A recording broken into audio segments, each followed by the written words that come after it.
Hi, and welcome back to another edition of Sports Talk Philadelphia here on LaSalle TV. We have another great show planned for you, full of all your Philadelphia pro sports news and highlights and rumors and whatnot. So let me introduce my panel. We got Tyler Harper, Mark Wilson, and Eric Mullen on the show today. Thanks, guys, for coming on. We'll start with the hot team in the city, I guess you could call them. The Philadelphia Phillies are taking up a lot of the attention in the sports world. Let's take a look at what they've done this season so far. They are 10-11. Fourth place in the NL East. They're 4 games behind Atlanta, who's in first. They're batting .254 as a team, so they're not playing too terribly. What have you guys seen from the Phillies that you like and you dislike?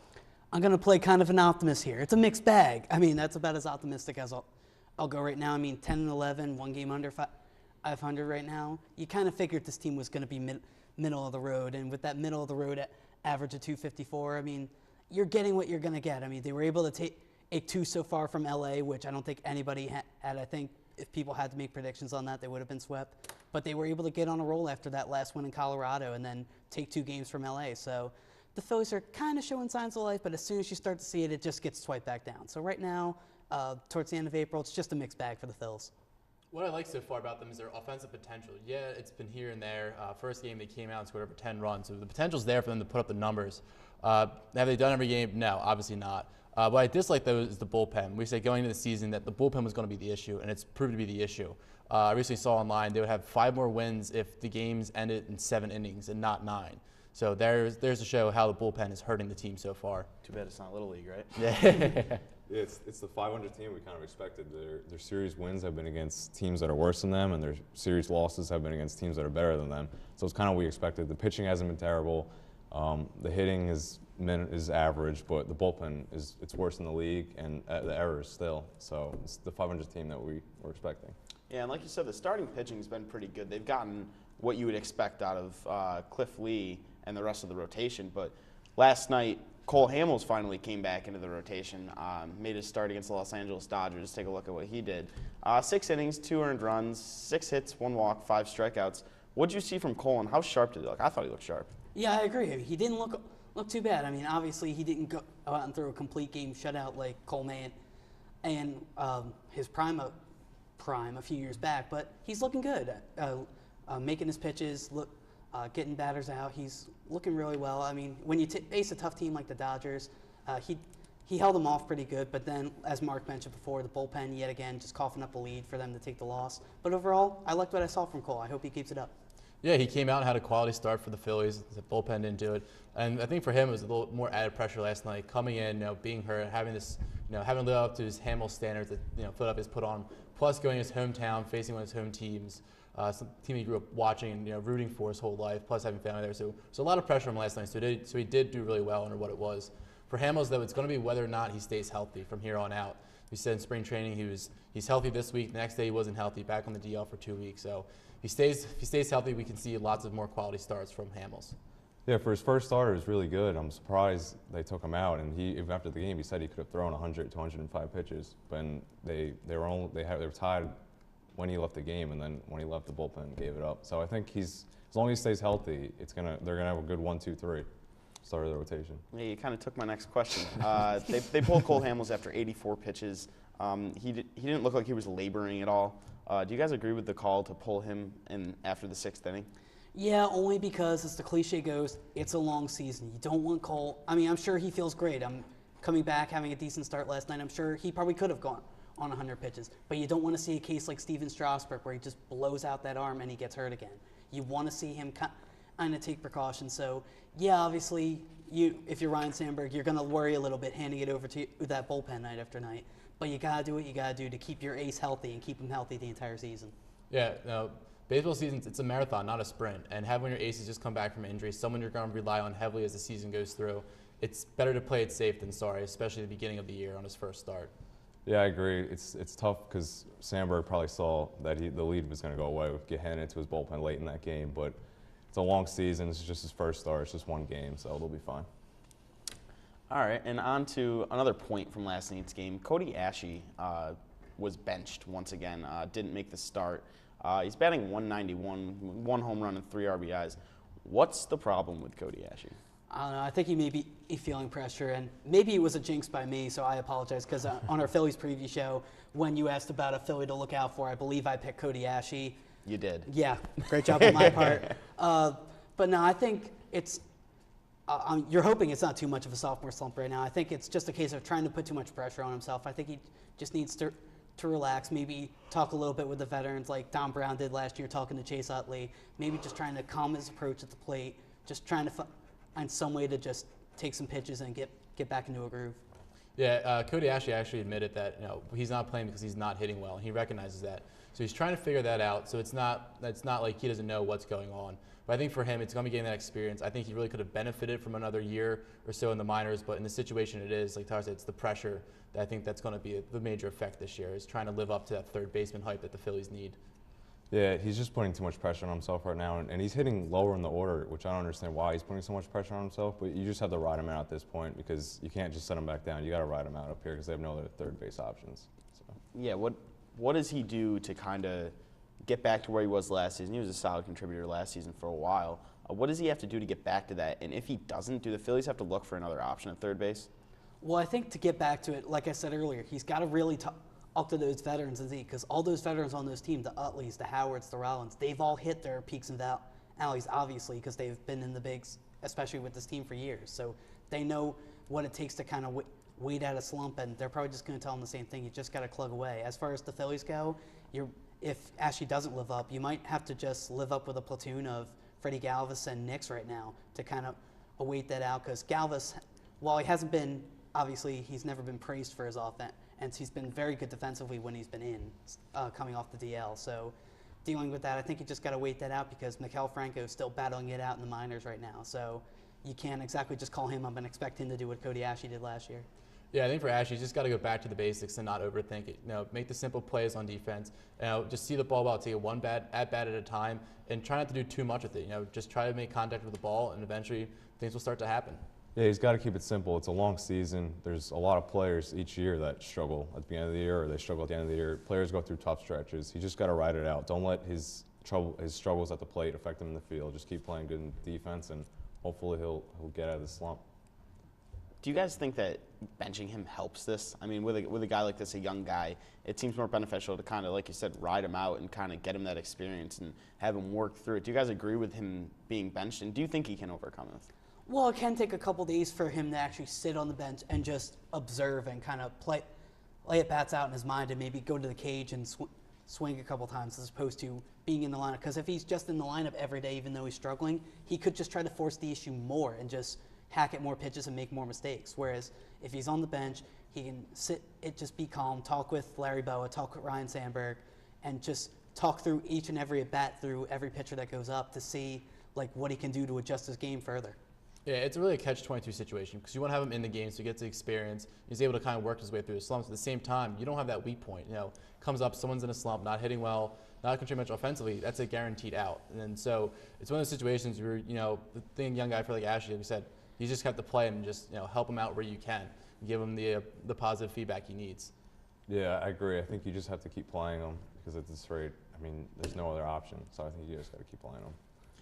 On to a guy that is playing well for the Phillies. Chase Utley's having a heck of a season so far. He's leading the team in batting average with a .384, hits 28, and OPS over a 1, which is outstanding. How important has Chase Utley been to this team? He is the heart and soul of this team, bottom line. If Chase goes really well, the team goes really well. I mean, it's that simple. We know Rollins is more of the vocal leader, and Rollins has been kind of hit or miss so far, but Utley, he just puts his head down and plays, and it's showing that he really believes in this team, and he's really showing that even though he is getting up there in age, he knows what he's doing, and he wants to lead by example and help get this team going. Yeah, Utley, I think this year is going to be a major factor. He said Ashe's struggling. There's some weak spots throughout the lineup, and having a veteran come back like Utley perform really well after having some not so great years is going to be key for the Phillies to keep their heads up and stay in contention, not fall back too soon in the season, almost kind of be out of it before the season really gets going. So Utley's going to be huge as the season goes on. Yeah, the Phillies better hope he stays healthy, because he's their best player right now. He leads the MLB in doubles. He's third in the league in batting average, and he's the only Phillies infielder that hasn't committed an error yet. So he's really been their best all-around player, and let's all hope that he stays healthy. Yeah, actually, he's third on the team in batting behind A.J. Burnett and Cole Hamels. Cole Hamels is batting 500, guys, so watch out. But no. And A.J. Burnett had 3 hits the other night. What do the Phillies have to do, like you said, to keep Chase Utley healthy? And do they need to sprinkle in days off? Because he is getting older, but he doesn't look like he's hindering back on those knees at all. It doesn't look like he's holding back this year. You still got to give him those days off, because there have been the stories in the past of him not being 100% and really good at hiding it and just going into the lineup, and that's hurt him in the long run. So even though he may feel 100%, and he probably is 100%, you still got to give him those days off. You still got to put Galvis and Nix at second. You still got to put that platoon around, because you do want him healthy for the long run, because if somehow this team does get into playoff contention, he's going to have to be one of those main cogs in that offensive attack. So because of that, yeah, it's going to bite a little bit, and it may cause somewhat losses, but you got to give him his day's rest. Yeah, days off for Riley's going to be really important. So when he's not 100%, when he's going to these games tired and not feeling the best, that's when he's going to rely on his knees, and that's when he's going to get hurt. Because he's going to be overexerting himself. He's going to be trying to do too much with not enough energy. And any sport, that's where the injuries occur, and that's when bad things happen.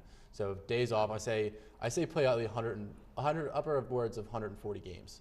Yeah, Chase wants to play every day if he's healthy, and even if he's got a little injury, he's going to try and play through it. But as Mark said, I think 145 games, I'll be happy if Chase Utley can play that, because you need him for the whole year, the Phillies offense to have any chance. What does Chase Utley have to do to keep the Phillies in it this year?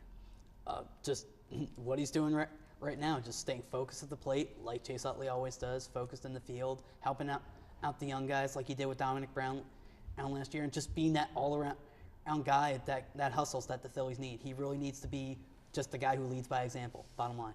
Yeah, I agree with Tyler. Now, lead by example, continue to put out the plate, and just, maybe work, and just be honest and show, what, if he's tired, maybe it'll be all right to show other guys who are tired, it's okay to take a day off so you're ready for the next game, so you're not continually beating yourself down and just becoming that weak link in the chain. Yeah, we're not expecting him to hit 380 the whole year, but Not? but keep the average up, keep the doubles up, keep the RBIs up, and be a veteran presence, and take rest. Admit if you got hurt in a game the other day, take a few days off. Yeah, we'll see how the Phillies handle it, as they're already chasing the Atlanta Braves, who are in first place in the NL East. Yeah, that was a good one, right? We'll move on to the Philadelphia Eagles, who are deep into the offseason now, preparing for the NFL draft. One thing that's kind of come up after the Deshaun Jackson, the whole scandal, the gangs, the this, the that, Chip Kelly hasn't said anything. Does this bother you guys at all? No, not really, because I don't think he needs to come out and say, oh, I feel this way about it or that way about it. I think if he got cut from the team because of the allegations of the Instagram pictures and everything, I think it's safe to say that Chip Kelly had some sort of hand in that. Otherwise, he probably would be making some sort of statement. But the fact that he's been relatively quiet about it means he probably had a hand in it. So because of that, I don't think he feels that he needs to come out and say, oh, I feel this way. He just wants to focus on the draft and focus on making his team better. Yeah, I think Chip Kelly not saying anything is actually what's really good for this Eagles team right now. He's not creating any more distraction than it needs to be. It shows that it's him leading by example, that his head's in the game and he's always thinking about the draft and practice and being ready for it. Not these off-field distractions that are just that will lead to the downturn of the team. When you have this locker room distraction, that's when things just don't go well, and that's when chemistry goes down. So him not talking about it is probably the best thing he can do right now, just to stay focused and keep the team focused as well. Yeah, I think what's really interesting is when Andy Reid was fired last year, Jeffrey Lurie said, we're going to be more open with the media, because Andy Reid was so reserved to the media, and then they hire a guy like Chip, who really doesn't want to talk to the media at all. No access. Exactly. So, he doesn't have to talk. I don't think he should come out. He doesn't have to really say. He has to talk at the draft. So, as long as he does his mandatory interviews, then I'm fine with that. All right. Well, we'll move on to the other big news for the Eagles. The schedule was released last night. Let's take a look at who they will be playing this year. Start off kind of game on the tee for them to take against Jacksonville. But then they have a tough 3-game stretch against the Colts, the Redskins, the return of Deshaun Jackson on the 21st, and then the 49ers. Guys, looking at this schedule, what were your initial reactions when you saw it? What is the high and the low that could happen with the Eagles next season? I am excited. The Eagles and Cowboys finally playing on Thanksgiving. I'm really excited for this game. Obviously it's tradition. The Dallas Cowboys always host a game on Thanksgiving. You always see the retro unis and the pride and the tradition. I Now hope they you- wear the Kelly Green, right? Yeah. Oh, that would be Yes. fantastic. If they wore the Kelly Green against the Retro Dallas jerseys, sign me up. 4:30 match up on Thursday, CBS, whatever channel it's on. See you there. I'm very excited about that game. And as far as the low of the season, if they're not doing so hot with the games they should be handling, the Jacksonvilles, the St. Louis, etc., those last 3 division games are going to be very tough because the Redskins with Deshaun Jackson, that evens the playing field a little bit in the NFC East. So this division is going to, yet again, like it always is, be a battle, whether the teams are high quality or not. So unless the Eagles capitalize on their schedule, those last 3 division games could be a very tough road.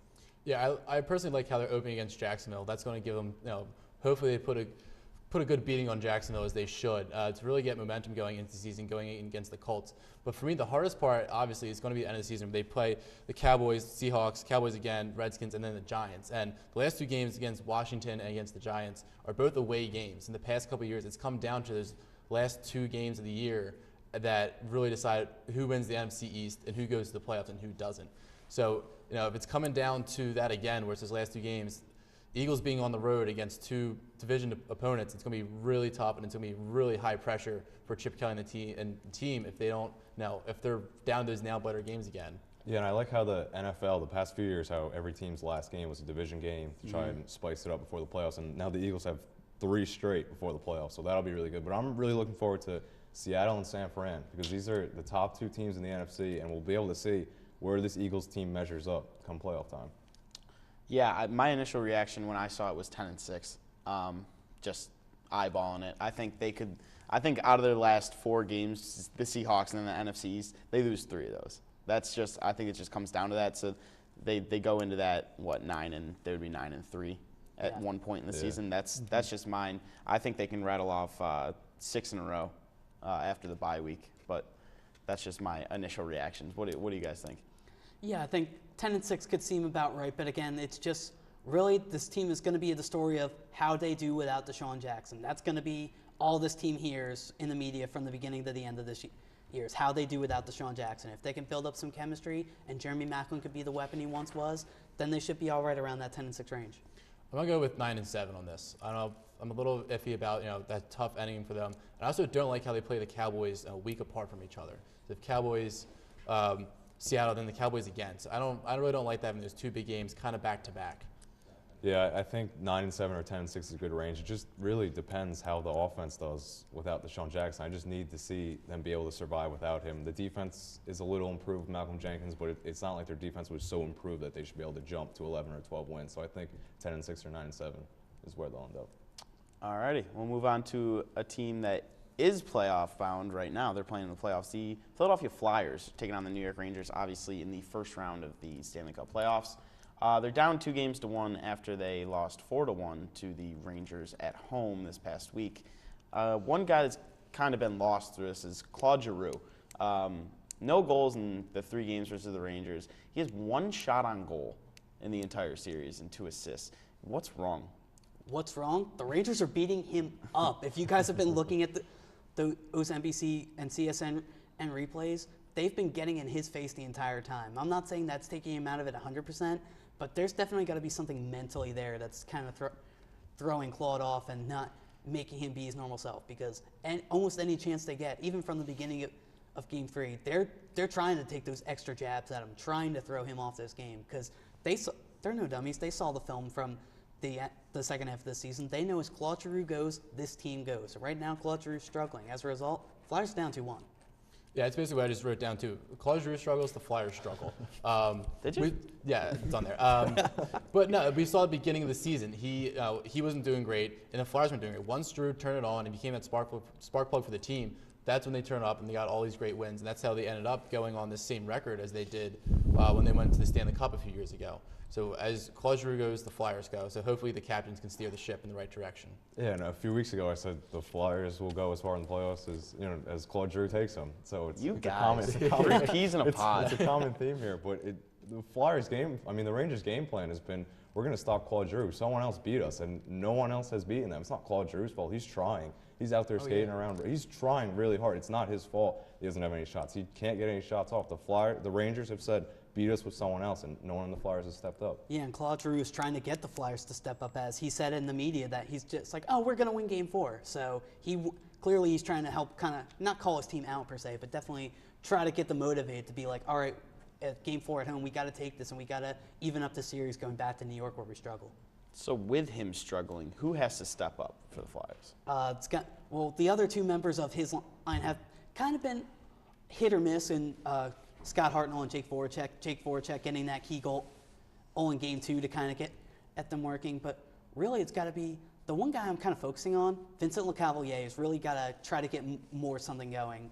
When you signed him to that kind of lucrative deal, you were expecting more from him than what you've got, being demoted and moved up throughout the year. He's really got to try to find his MO and really try to get in gear now that he's back up with that at second line and be that playmaker that he once was with the Lightning. I want to go with Scott Hartnell. You know, he's been one of these players for the Flyers that have really also set the tone for him and stepped up when Giroux's been struggling. And now is the time when Hartnell really does need to step up. And it doesn't necessarily have to be a 2-goal game or whatever. It's got to be him being able to move the puck and make something happen to take over that role for Claude Giroux, who's become this playmaker. And he's shut down now, so it has to go to someone else on the team, and I think Hartnell's going to be the guy that really sets it up for the Flyers. I'm not going to call on one single guy. I think it's just both power play units. They were 0 for 5 the last game on their power play. The puck is moving so slow. I mean, that's why the Rangers had 28 blocked shots, because the puck is moving so slow. They're making it so obvious where they're going. There's no movement. They have to get that power play going if they want any chance.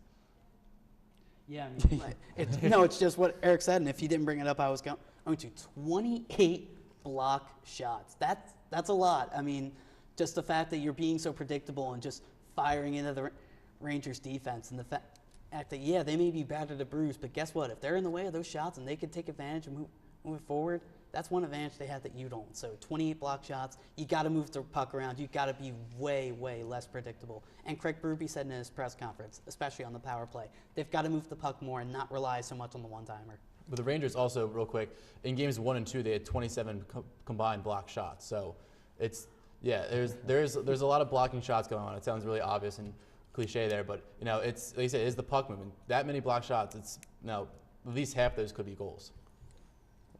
Okay. Another issue for the Flyers is their goaltending.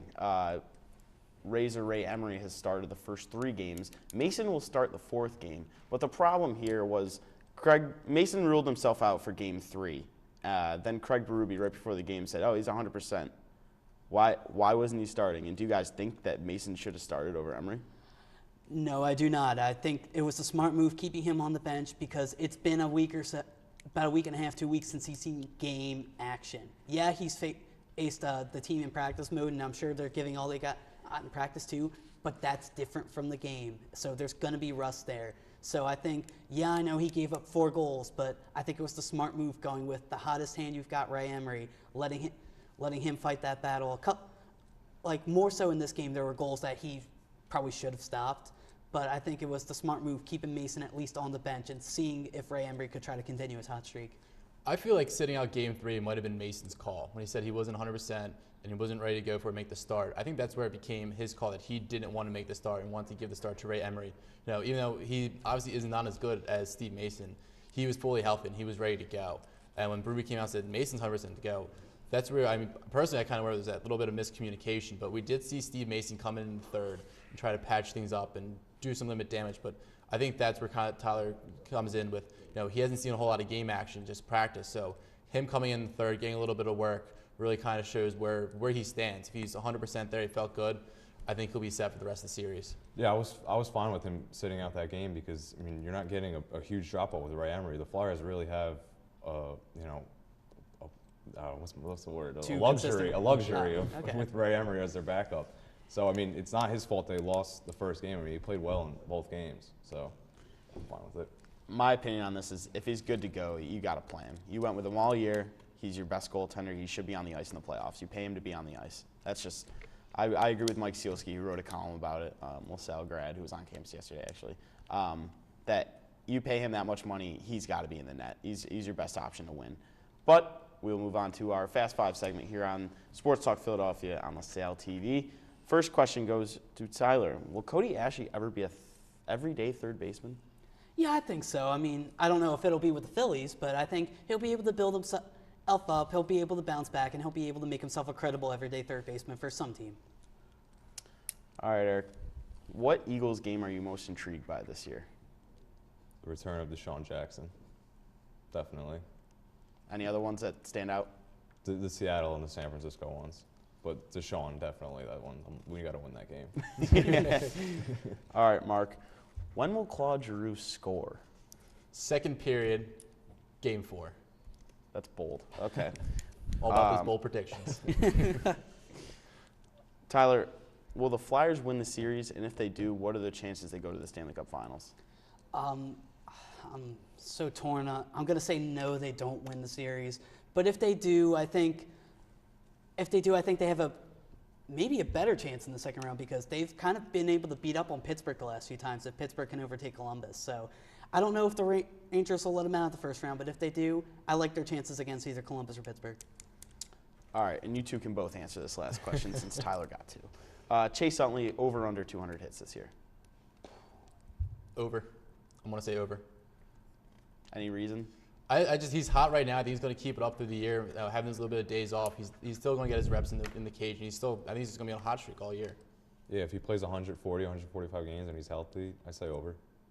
I'd say over. All right, that's fair. And that'll do it for this week's edition of Sports Talk Philadelphia. If you have any questions, comments, or concerns, feel free to go to our website, lasalle.edu/LaSalleTV, or shoot us an email, lasalletv@lasalle.edu. We're also on social media, Twitter. All of our Twitters were on the lower third graphics.